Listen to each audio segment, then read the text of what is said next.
reka n'ubundi amakuru yacu twerekeze mu karere ka Karongi ahazwi nko ku rutare rwa Ndaba ubwo ubuyobozi bw'akarere ka Karongi buherutse gutangaza yuko urutare rwa Ndaba rugiye kubyazwa umusaruro ubwo bazarusatura bagakuramo amabuye y'agaciro rugatangira kwinjiza amadovize ndavuga amadolari ndetse ubuyobozi bw'akarere ka Karongi bwavuze yuko ndetse hano ku rutare rwa Ndaba hari imisozi isanga 5 bivuze yuko rero hari umusozi umwe mwino misozi bazacukura cyangwa bazatangira gukuramo amabuye y'agaciro.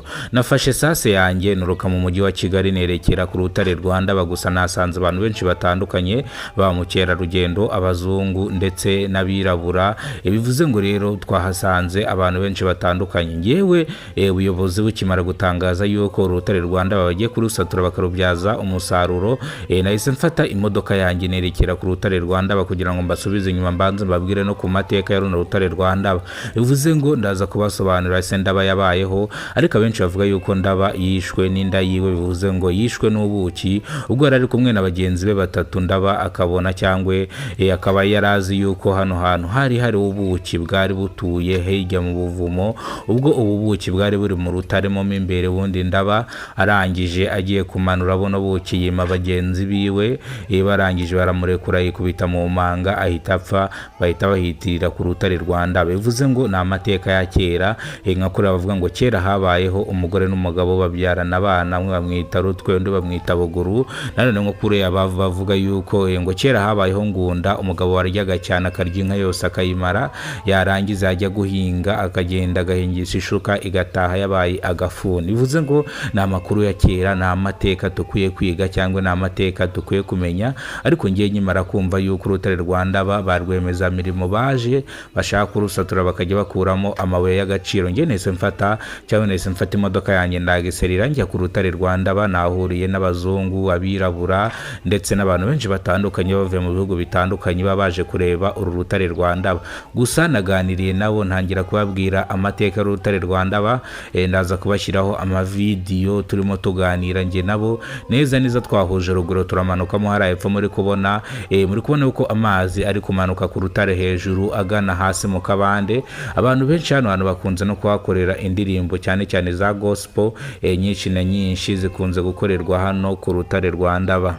Aba ba mukerarugendo bari bahaje nabo baje kureba ku rutare rwa Ndaba bamwe bifotoza abandi bafite bakamera kugira ngo aya makuru bayasakaze ahantu hose. Impamvu rero muri kubona bano bantu bahari n'amakamera ubona bari kuhafotora nabo barimo baribaza ati se urutare rwa Ndaba koko bagiye kurusatura barubyaze umusaruro. Bisobanuye ko rero nkuko mubona bano rutare rwa Ndaba nago bazasatura hano muri kureba ariko hakurya hari urundi rutare rurimo amabuye y'agaciro nirwo bazasatura. Impamvu nanjye nari naje hano nagira ngo menye ngo ese iyi misozi kari 3 urutare rwa Ndaba ningi imisozi 3 ikekije urutare rwa Ndaba ese bazasatura uhe musozi ese koko bari kuvuga yuko bazasatura runo rutare Ndaba yahubukiyeho akahita yitaba Imana.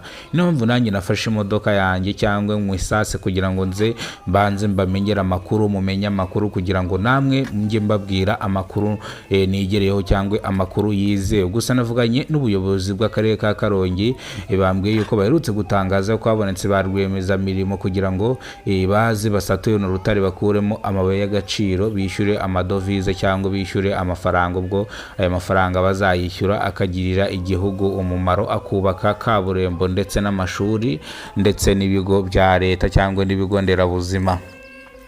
Ubuyobozi bw'akarere ka Muhanga bwagaragaje yuko nubwo iri tangazo ryasohotse ariko abarwemeza mirimo nago barigera bishyura cyangwa nago baraza ngo batangire kujya babyaza uruno rutare umusaruro. Bisobanuye yuko rero kuva barwemeza mirimo baza hano nago barongera kugaruka. Bivuze ngo aba nabo bashobora kuba ari abashomeri barabuze ibikoresho byo gusatuza uruno rutare rwa Ndaba kugira ngo barubyaze umusaruro. Bivuze ngo udafite urutambi ndavuga bya bisasu baturikiriza mu mabuye ubundi amabuye akamenagurika babyita urutambi, ndetse bino bisasu biranahenze cyane baturikisha imisozi. Ibi bisasu rero nta nubwo wapfa kubibona, bivuze ngo ibi bisasu kugira ngo bibone bica muri leta bakakwemerera ibi bisasu ukabona kuza kubiturikiriza hano, ubundi warangiza ugakora ibyo ushaka gukora. Bivuze ngo rero hano turi kumwe n'abaturage cyangwa turi kumwe na ba mukerarugendo. Ba mukerarugendo twaganiriye mu buryo burambuye, ntangira kubasobanurira umugabo nababwiye ati kera habayeho umugabo witwaga Ndaba. Uyu mugabo Ndaba rero akaba yarishwe n'inda yiwe cyangwa akaba yarishwe n'ubuki. Ubwo Ndaba yaje ahangaha muri kureba ku rutare rwa Ndaba, asanga ahantu inzuki zaritse mu rutare mo imbere harimo ubuki bumeze nabi. Ndaba arebye abona hariya hantu ntago yabasha kuhagera, agenda areba inshuti ziwe eshatu barangije baraza batera imigozi miremire.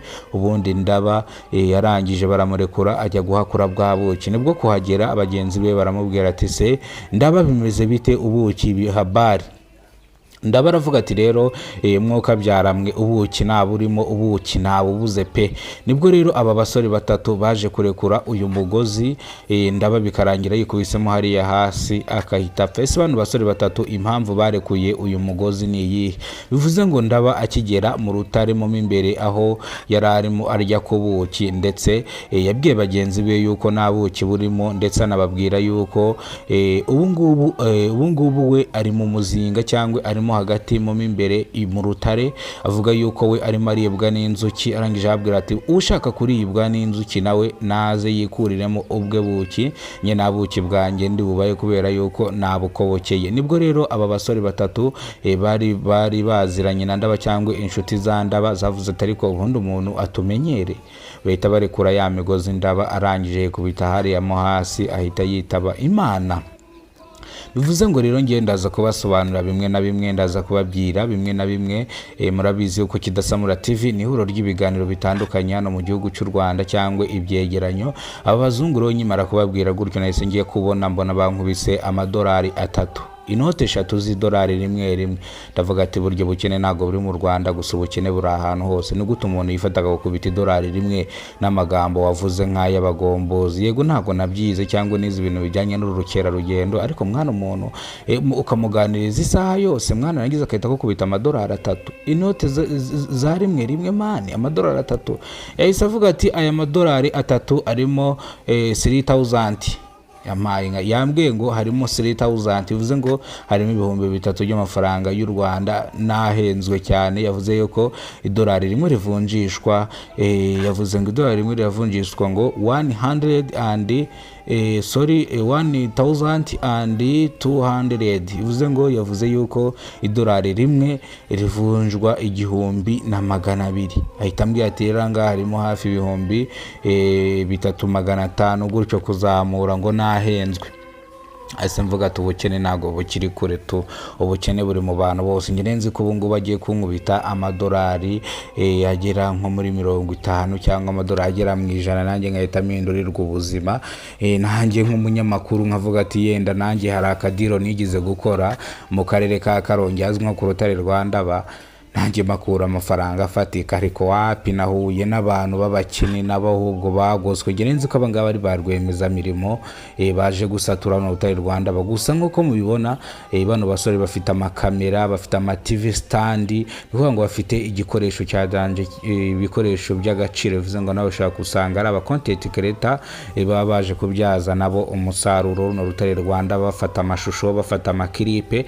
Murabizi ko hari akantu nagize kubabwira ngo rutare Rwanda bandaza kubasobanurira uburyo ki baharirimbira indirimbo. Bivuze ngo indirimbo nyinshi za gospel mujya mubona amazi amanuka kwibuye, bose babaje hano mu karere ka Karongi hazwi nko ku rutare Rwanda, bakajyamo hariya hasi bakaririmba indirimbo z'Imana. Ndavuga gufata amaklipe.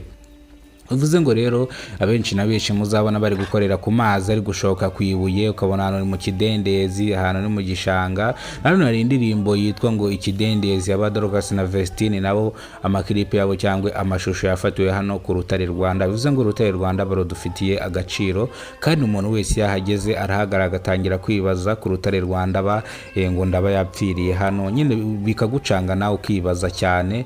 Ariko mu makuru yacu akurikira ndaza kubasobanurira uburyo buryo ki ubuyobozi bw'akarere ka Karongi uru rutare rwa Ndaba baretse kurubyaza umusaruro cyangwa ba rwiyemezamirimo bazanye ibikoresho ndetse akarere kahita kabima runo rutare rwa Ndaba. Bivuze ngo ibintu nabyo ndaza kubigarukaho. Ese habonetse abandi bashoramari uru rutare rwa Ndaba ku buryo bagiye kurusatura? Ndaza kubigarukaho mu kindi kiganiro tuza kugirana. Ubwo reka ikiganiro cyanjye mbe nyisubikiye hano. Ikiganiro nakagaruka nimba ari bwo bwa mbere ugeze kuno muyoboro wa Kidasamura TV Rwanda, kora subscribe, ufungura inzogera kugira ngo uzajye ubasha kubona amakuru mu gihugu cy'u Rwanda yizewe. Gimwe muri kumwe mwana mu makuru nitwa Kidasamura, urw'inkorogoto bakora rugakonko, ariko kugira ngo ngende nababwiye ku mugabo witwaga Ngunda nabyo nabamemutse kubera ko n'ubundi turi mu mateka ya kera.